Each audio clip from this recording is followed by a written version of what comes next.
Ever wondered why it seems like Republican presidents end wars while Democratic presidents start them? Let's dive into history and find out if there's any truth to this intriguing idea. First, let's look at the Democrats.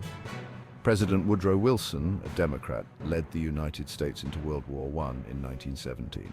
Fast forward to 1965, and we see another Democrat, President Lyndon B. Johnson, escalating the Vietnam War. More recently, President Barack Obama, despite his initial opposition to the Iraq War, increased troop levels in Afghanistan in 2009. Now, shift focus to Republican presidents. President Dwight D. Eisenhower, a Republican, negotiated an armistice to end the Korean War in 1953. Later, President Richard Nixon, another Republican, initiated the withdrawal of American troops from Vietnam, which eventually concluded under President Gerald Ford. And who can forget the end of the Cold War? President Ronald Reagan's aggressive stance against the Soviet Union is often credited with contributing to its collapse, leading to a more peaceful era. So, does this mean Republicans are the peacemakers while Democrats are the warmongers? It's not that simple. Wars are complex and influenced by many factors, including global politics, economic interests, and unforeseen events. Now, let's talk about spending. It's a common belief that Democratic presidents tend to spend recklessly on what some might call frivolous things.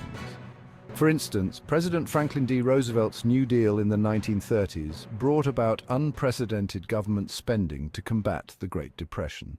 President Lyndon B. Johnson's Great Society programs in the 1960s also introduced significant spending on social welfare programs.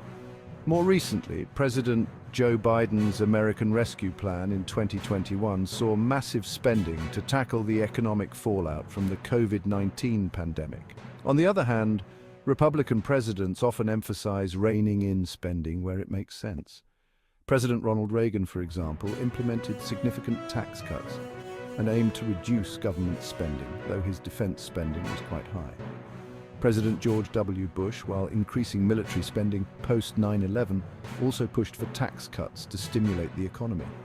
More recently, President Donald Trump focused on deregulation and tax cuts to drive economic growth. But again, it's not black and white. Both parties have their own priorities and strategies for managing the country's finances, and their effectiveness can vary widely based on the context and execution. So, what's the takeaway? While it's tempting to categorize Republicans as ending wars and Democrats as starting them, or Democrats as being spendthrifts and Republicans as fiscal conservatives, the reality is far more nuanced. Understanding the individual circumstances and decisions of each presidency can give us a clearer picture of why these patterns seem to exist. In the end, it's crucial to look beyond party lines and focus on the policies and actions of each president. By doing so, we can better understand the complexities of governance and make more informed opinions about our leaders. Thanks for watching. If you found this video insightful, don't forget to like, subscribe, and hit the notification bell for more content that digs deep into political history. Until next time, stay curious and stay informed.